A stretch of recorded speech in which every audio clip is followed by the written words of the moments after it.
حضرات ممبر رسول پر حضرت بحرالعلوم تشریف رکھتے ہیں. ہم لوگ چھوٹے چھوٹے تھے تو حضرت بحرالعلوم تشریف لایا کرتے تھے. خانقاہ کے ایک خادم تھے جو دن میں باغ میں رہتے تھے اور شام کو خانقاہ میں آتے تھے، پھاٹک بند کرتے تھے، پھاٹک کھولتے تھے. حضرت بحرالعلوم تشریف رکھ رہے تھے، حضور احد العلماء تو گفتگو کر رہے تھے. وہ بیٹھے ہوئے بڑے غور سے دیکھ رہے تھے. وہ ختم ہوا، وہ خادم بولے میاں جو پجامہ کرتا پہنے تو کون ہے؟ پاپا نے کہا وہ بحرالعلوم تھے. بولے یہ کہا تو ہے. انہوں نے بتایا وہ گیان کا سمندر تھے. کون تھے گیان کا؟ کوئی بات نہیں، بات آئی گئی ہو گئی. پھر عرص ہوا ایک بار حضور بحرالعلوم تشریف نہیں لاتے. اچھا وہ تقریر پھر تو اہل وطن کی تقریر بڑے غور سے سنتے تھے. بولے میاں ابھی مزہ نہ آؤ. بولے کیوں؟ بولے تمہارے سمندر تو آئے گا. تمہارے سمندر تو آئے نہیں، لیکن اللہ کا شکر ہے آج ہمارے سمندر موجود ہیں. اللہ ان کی عمر میں برکتیں عطا فرمائے. آئیے پھر آپ کی ملاقات کرائی جائے سمندر سے، جو علم کا سمندر ہے. اب سمندر سے ملاقات کرائی جاتی ہے، حضور بحرالعلوم سے ملاقات کرائی جاتی ہے. نعرہ تکبیر، نعرہ رسالت، نعرہ رسالت. حضور بحرالعلوم مہارا کا سمندر، ہندوستان کا سمندر. برادران اسلام السلام علیکم.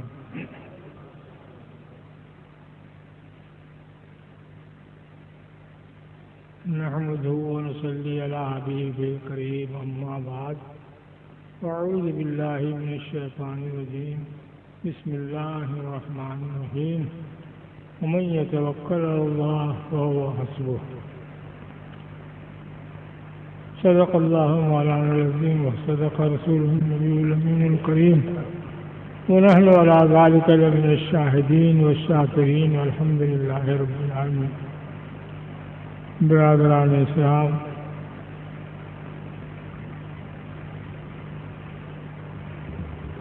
حکم ہو گیا ہے سرکاروں کا تو کچھ نہ کچھ کہنا ہی پڑے گا. درود شریف پڑھ لیجیے. اللہم صلی علی سیدنا و نبینا مولانا محمد مبارک وسلم صلاۃ و سلام علیک یا رسول اللہ. آج کل لوگ صوفی کیا ہے، تصوف کیا ہے اور روحانیت و معرفت کس کو کہتے ہیں، تو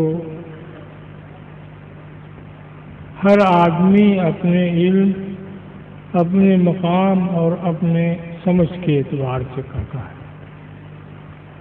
ہمارے سمجھ میں یہ آیا کہ تصوف شریعت کی روح ہے اور صوفی احکام شریعت کی ایسی تعبیر کرتا ہے کہ آپ کی طبیعت پھڑک اٹھے. ایک واقعہ سنا دوں میں آپ کو. طارق کی برکنارے انزل السفینہ سو. طارق ابن زیاد نے اندلس کے کنارے پر اپنی کشتی کنارے لگائی تو اس کے بعد فرماتے ہیں کہ لوگوں تم اللہ کے واسطے آئے ہو.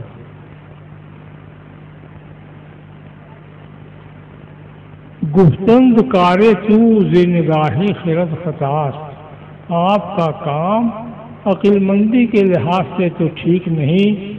دورے در سواد وطن در دیار غیر کر کے سبب ضرور شریعت کجا رواست. اللہ پر بھروسہ بہت ٹھیک ہے، مگر ہم لوگ اپنے وطن سے دور دشمن کے ملک میں، اب آپ نے کشتی جلا دی تو واپسی جانا بھی کہیں ناممکن ہو گیا. تو خندید و دست بر لبے شمشیر برد و گفت ہر ملک ملک ماست کے ملک خدائے ماست. ہنس کر کے طارق نے کہا کہ بھائی دیکھو سارے ملک اللہ کے ہیں، ہم اللہ کے ہیں، سارا ملک ہمارا ہی ہے. ہم اس لیے نہیں آئے ہیں کہ ہم سمجھتے ہیں کہ کشتی ہمیں پہنچائے گی، تلوار ہمیں جتائے گی. ہم تو اس لیے آئے ہیں کہ دنیا میں جو کچھ ہو رہا ہے سب اس کے کرنے سے ہو رہا ہے. تو اصل بنیاد اب یہ دیکھیے کہ ترک سبب توکل کا ایک تصوف کا ایک سبق ہے. اس سبق کو جیسا آپ سن کے سمجھے ہوں گے ویسے ہی ماننا، اور اس کی یہ دلیل کہ ساری دنیا ہمارے خدا کی دنیا میں تو ہم یہ سارا ملک بھی ہمارا ملک ہے، اس لحاظ سے سمجھانا ایک صوفی ہی کا کام ہے. دلی میں بابا نظام الدین کا دربار تھا. ان کے وہاں قوالی کی مجلس میں، یہ قوالی نہیں جو آج کل ہوتی ہے ادھر ادھر، وہ قوالی جو یہاں ہوتی ہے. تو لوگ آتے تھے، بادشاہ کے لڑکے بھی آتے تھے.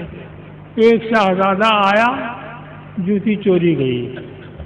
پھر دوسری جوتی خرید کے آیا، وہ بھی چوری گئی. تیسرا شہزادہ تیسرے دن آیا، وہ بھی چوری گئی. تو اس نے حضرت نظام الدین اولیاء رضی اللہ تعالیٰ عنہ سے عرض کیا کہ سرکار میری جوتی ایک دم چوری چلی جاتی ہے، کوئی سبیل ہے ہی نہیں، کیسے بچے گی؟ تو کہا کہ تم کھڑے ہو جاؤ اور اعلان کر دو کہ اب تک جتنی جوتی چوری گئی سب کو میں نے معاف کیا، اور آئندہ بھی کوئی چرائے گا تو میں معاف کرتا ہوں. انہوں نے یہ اعلان کیا تو اب دوسری محبوب سے ان کی جوتی چوری نہیں جاتی ہے. فوائد الفوائد میں نے اس کو پڑھا کہ اب چوری نہیں جاتی. لوگوں نے پوچھا حضرت ارے پہلے چراتا تھا تو اس کی آدمی کہتا رہتا تھا کہ میں چور ہوں، میں چرا رہا ہوں، شریعت کے خلاف کر رہا ہوں، گناہ کر. اب جب شہزادے نے کہہ دیا کہ میں حلال کرتا ہوں تو اس کی جوتی اب تو حلال ہو گئی، لے جا رہا. اس کو شہزادے نے کہی دیا ہے میں وہ لے جاتا.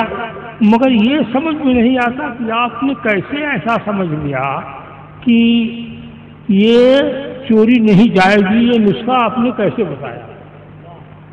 تو آپ نے فرمایا بھائی دیکھو ہم لوگوں نے شرقائد وغیرہ میں پڑھا ہے کہ رزق حلال ہو یا حرام سب وہی دیتا ہے، دینے والا وہی پروردگار ہے. تو میں نے یہ سوچا کہ ممکن ہے کہ اس کی قسمت میں حرام ہی لکھا ہو، تو یہ تو حلال چھوڑے گا، حرام تلاش کرے گا. کیسا نقطہ پھیرا، کیسی حقیقت کو تلاش کیا. اب میں سوچتا ہوں کہ بھائی صوفیاء کرام کو تو کشف ہوتا تھا، اب وہ دیکھ لیا ہوگا اس کی تقدیر کی اس میں یہی ہے کہ یہ حرام ہی کھائے گا. مگر یہ نسخہ کیسے انہوں جانا، انہوں نے بتایا. تو اب کیا بات ہے، اس کلیے سے جو ابھی میں نے پڑھ کے سنایا حلال ہو یا حرام سب اسی کی طرف سے ملتا ہے. یہ اس کی نقطہ پیدا کرنا کہ اس کے بعد قسمت میں اگر حرام ہے تو یہ وہ تلاش کرے گا حلال کا.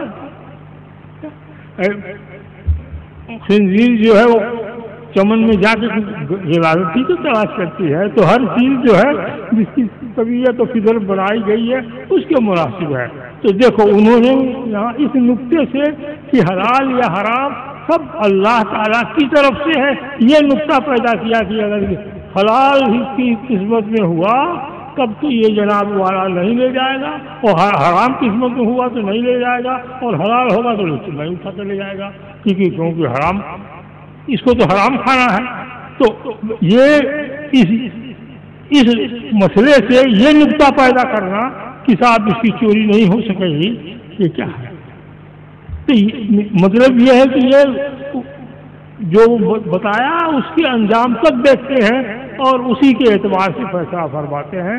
تو تصوف ہر کام میں یہی بات ہے کہ وہ اس کی روح تک پہنچ جاتی ہے اور اس پر عمل کرنے کے لیے تلقین اور ارشاد فرماتی ہے۔ وآخر دعوانا الحمدللہ رب العالمین۔ تھوڑے کو بہت سمجھیے آپ لوگ۔